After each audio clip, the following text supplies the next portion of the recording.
சுக்கியா ரொம்பவே ஏழ்மையான ஆளு.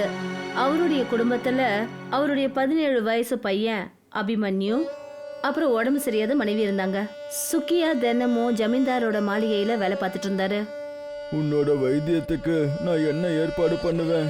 இவன் நிலைமை மோசமாயிட்டு இருக்கு. சுக்கியாவோட பையன் அபிமன்யு வீட்டுக்குள்ள வந்தான். தான் அப்பா கவலைப்படுறத புரிஞ்சுக்கிட்டு என்ன சொன்னான்னா, அப்பா, அம்மாவுக்கு வைத்தியம் பண்ண வேண்டியது ரொம்பவே அவசியம். ஜமீன்தார்கிட்ட உங்களால எந்த உதவியும் கேட்க முடியாதா? சுக்கியா அப்பதான் பெருமூச்சு விட்டாரு. அப்புறம் ஆழ்ந்த யோசனைக்கு போயிட்டாரு. சுக்கியா மெல்ல மெல்ல மாளிகையை நோக்கி புறப்பட்டாரு. அப்புறம் உள்ள எட்டி பார்த்தாரு. ஜமீன்தார் ரொம்ப நிம்மதியா சேர்ல உட்காந்துருந்தாரு. அப்புறம் கிராமத்து ஜனங்க வேலை செஞ்சுட்டு இருந்தாங்க. சுக்கியா ரொம்ப மெதுவா அவர்கிட்ட போனாரு. முதலாளி, எனக்கு உதவி பண்ணுங்க. என்னோட மனைவிக்கு ரொம்ப உடம்பு சரியில்லை. எனக்கு பணம் கிடைச்சதுன்னா அவளுக்கு வைத்தியம் பார்ப்பேன். ஜமீன்தார் அவர் பேசுறத கேட்டு சிரிக்க ஆரம்பிச்சாரு. அப்புறம் எல்லார் முன்னாடியும் அவரை அவமானப்படுத்த ஆரம்பிச்சாரு. சுக்கியா, உனக்கு பணம் வேணுமா? உன்னோட அப்பாவோட கடனையே நீ இன்னும் அடைக்காம இருக்க. ஆனா இப்போ அதுக்கு மேல என்கிட்ட பணம் கேட்குறியா? உனக்கு வெக்கமா இல்லை? கிராமத்து ஜனங்களும் ஜமீன்தார் பேசினதை கேட்டுட்டு சிரிக்க ஆரம்பிச்சாங்க. முதலாளி, எங்க நிலைமை ரொம்ப மோசமா இருக்கு. நான் உங்களுக்கு வட்டியோட திரும்பவும் கொடுத்துடுறேன். ஆனா இப்போ எங்களுக்கு கொஞ்சம் உதவி பண்ணுங்க. நீ என்ன மாயஜாலம் பண்ணுவ? வட்டியோட எனக்கு பணத்தை திருப்பி கொடுப்பேன்னு சொல்ற? பிச்சைக்காரன். உன்னோட அப்பனும் இதே மாதிரி தான் கஷ்டப்பட்டுட்டே செத்து போயிட்டான். நீயும் அவனை மாதிரி தான் வாழ்ந்து சாக போற, புரியுதா? ஜமீன்தாரோட கடுமையான வார்த்தைகளை கேட்டதும் சுக்கியாவோட கண்கள் கலங்க ஆரம்பிச்சது. அப்புறம் அவர் எதுவும் பேசாம அங்கிருந்து போயிட்டாரு. சுக்கியா ராத்திரி முழுக்க தான் அவமானப்பட்டதும் தன்னுடைய ஏழ்மையை பத்தியும் நினைச்சுக்கிட்டு இருந்தாரு. ஜமீன்தார் எல்லாரும் முன்னாடியும் அவரை அவமானப்படுத்தி பேசினது அவரோட மனசை ரொம்பவே காயப்படுத்திடுச்சு. என்னோட வாழ்க்கை ஏன் இப்படியா இருக்கு? என்னோட அப்பாவோட கடன் அடைக்கிறதுக்கே நான் கஷ்டப்பட்டுக்கிட்டு இருக்கேன். என்னோட பையனையும் என்னால் பார்த்துக்க முடியல. அதோட என்னோட மனைவியையும் பார்த்துக்க முடியல. தான் பட்ட அவமானம், தன்னுடைய ஏழ்மையை நினைச்சு வேதனைப்பட்ட சுக்கியா ராத்திரியே அவருடைய கடைசி மூச்சை விட்டாரு. அவருடைய குடும்பத்துல ஒரு ஆழ்ந்த சோகமும் ஒரு பெரிய இடியும் விழுந்துடுச்சு. அபிமன்யு தான் அப்பாவோட உடம்ப பார்த்துட்டு தேம்பி தேம்பி அழ ஆரம்பிச்சான். அப்பா, எங்களை தனியா விட்டுட்டு ஏன்பா போயிட்டீங்க? கிராமத்து ஜனங்களும் அவனை பாவத்தோட பார்த்துட்டு இருந்தாங்க. சுக்கியா இறந்ததுக்கு அப்புறமா ஜமீன்தார் அவருடைய குடிசைக்கு வந்தாரு. அப்புறம் அபிமன்யுவை தன்னுடைய வீட்டில் வேலை செய்ய சொல்லி கூப்பிட்டாரு. இங்க பாரு அபிமன்யு, உன்னோட அப்பாவோட கடன் இன்னமும் பாக்கி இருக்கு. அதை அடைக்கணும்னா அதுக்கு நீ என்னோட அரண்மனையில் வந்து வேலை செய்யணும். தயாரா இருக்கியா? சரி முதலாளி, நீங்க சொல்ற மாதிரியே செய்யறேன். தன்னோட கடன் அடைக்கிறதுக்காக அபிமன்யு ஜமீன்தாரோட மாளிகையில வேலை செய்யறதுக்கு ஆரம்பிச்சிட்டான். அபிமன்யு வீட்டை பெருக்கிட்டு இருந்தான். அப்பதான் ரூம்ல இருந்த ஐபோனோட பெல் அடிச்சது. அபிமன்யு அதிர்ச்சியாகி நாலாபுரமும் பார்த்தான். அப்புறம் மெதுவா அந்த ஐபோனை எடுத்து, ஹலோ. அப்பதான் பின்னாடி இருந்து ஜமீன்தாரோட பொண்ணு அர்ச்சனா பேசுற சத்தம் கேட்டது. அட, என்ன பண்ற நீ? ஐபோனை தொட்டி எடுக்கிறதுக்கு உனக்கு என்ன தைரியம் இருக்கும்? அபிமன்யு ரொம்பவே பயந்து போயிட்டான். அப்புறம் பயத்துல தன்னோட கையில இருந்த செல்போன் கீழே விழுந்துடுச்சு. அப்புறம் அது உடைஞ்சு போச்சு. அர்ச்சனாவுக்கு பயங்கரமான கோபம் ஏற்பட்டுடுச்சு. உனக்கு தெரியுமா இது எவ்வளோ காஸ்ட்லியான போனுன்னு? சரியான ஏழை, உனக்கு என்ன ஒரு தைரியம்? பேபி மேடம், நான் தப்பு பண்ணிட்டேன். ப்ளீஸ் என்னை மன்னிச்சிருங்க. அர்ச்சனா கோவப்பட்டு ஜமீன்தார் ஐயாவை கூப்பிட்டா. அப்பா, இவன் என்னுடைய ஐபோனை உடைச்சிட்டான். இவனுக்கு பாடம் கற்றுக் கொடுங்க. ஜமீன்தாருக்கு பயங்கரமா கோவம் வந்தது. நல்லா கேட்டுக்கோ, இப்போ நீ நேராக ஜெயிலுக்கு தான் போக போற. முதலாளி, நான் ரொம்ப பெரிய தப்பு பண்ணிட்டேன். தயவு செஞ்சு என் மேல கருணை காட்டுங்க. நீ எனக்கு இந்த ஃபோனை திரும்பவும் கொடுக்கணும், புரியுதா? 3 நாளைக்குள்ள எனக்கு ஒரு புது ஐஃபோன் வேணும். ஒருவேளை நீ ஐஃபோன் வாங்கி கொடுக்கலன்னா உன்னோட அம்மா கூட உன்னையும் இந்த கிராமத்தை விட்டு வெளியே துரத்திடுவேன். ஞாபகம் வச்சுக்கோ, ஃபோனை வாங்கிட்டு வர வரைக்கும் நீ இந்த வீட்டுக்குள்ள நுழையவே கூடாது.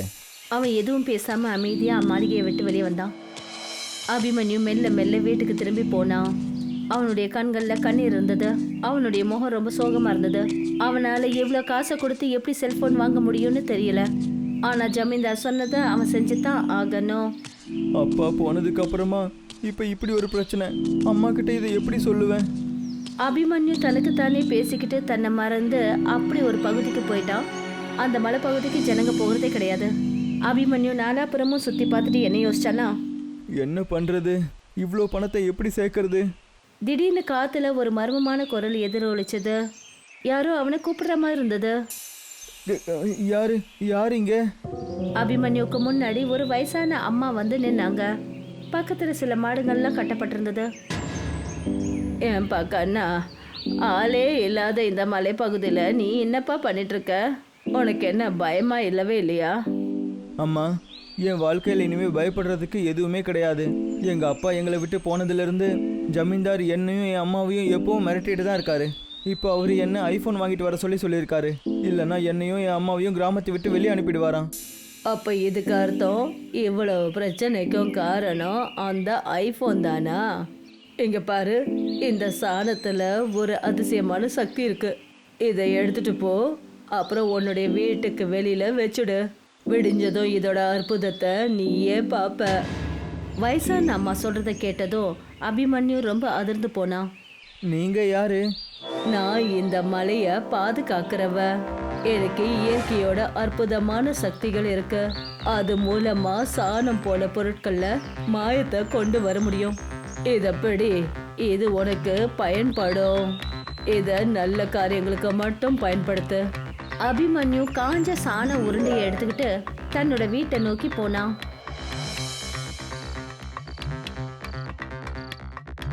அபிமன்யு ராத்திரி தூங்கறதுக்கு முன்னாடி அந்த சாண உருண்டைய வீட்டுக்கு வெளியில வச்சான். காலையில அபிமன்யு கதவை திறந்தான். அங்க பார்த்தா அந்த சாணம் இருந்த இடத்துல ஒரு மாய ஐபோன் இருந்தது. அவன் அதிர்ச்சியாய் அதை பார்த்தான். என்னது இது? இது சாணி ஆச்சே. இது எப்படி ஒரு ஐஃபோனா மாறுச்சு? அட, இது நிஜமாவே ஐஃபோன் தான். ஆனா இந்த மாயாஜாலம் எப்படி நடந்துச்சு? ஐபோனோட ஸ்கிரீன் தானாவே ஓபன் ஆச்சு. அப்புறம் ஒரு வினோதமான குரல் கேட்க ஆரம்பிச்சது. அபிமன்யு, இந்த ஐபோன் தான் உன்னுடைய பிரச்சனைகளுக்கான தேர்வு. இது நாள் வரைக்கும் உனக்கு மறைச்சு வச்ச விஷயம் எல்லாமே இது மூலமா நீ பாப்ப. நீ யாரு? அப்புறம் இது இது எப்படி சாத்தியமாகும்? என்ன அந்த வயசான அம்மா உன்னோட உதவிக்காக அனுப்பி வச்சிருக்காங்க. உனக்கு உண்மையை தெரிவிக்கிறதுக்கும் அந்த ஜமீன்தாரோட சுயரூபத்தை காட்டுறதுக்காகவும் உனக்கு உதவி பண்ணுவேன். அப்படின்னா நான் இது மூலமா என்னோட அப்பாவுக்கும் என்னோட தாத்தாவுக்கும் நடந்த உண்மையான விஷயங்களை தெரிஞ்சுக்க முடியுமா? ஆனா நீ கொஞ்சம் தைரியமா இருக்கணும். இந்த ஐபோன் உனக்கு அந்த சம்பவங்கள் எல்லாத்தையும் காட்டும். ஜமீன்தார் உன் குடும்பத்துக்கும் இங்க இந்த கிராமத்துக்கும் பண்ண துரோகம் எல்லாமே இதுல தெரியும். அதுக்கப்புறம் ஐபோன்ல ஒரு வீடியோ பிளே ஆச்சு. அதுல ஜமீன்தார் அபிமன்யோட அப்பா தாத்தாவை மிரட்டிட்டு இருந்தாரு. ஜமீன்தார் ஐயா, நாங்க உங்களுக்கு செய்யற சேவையில எந்த ஒரு குறையும் வைக்கலையே, அப்புறம் எதுக்காக நீங்க எங்களை இப்படி பண்றீங்க?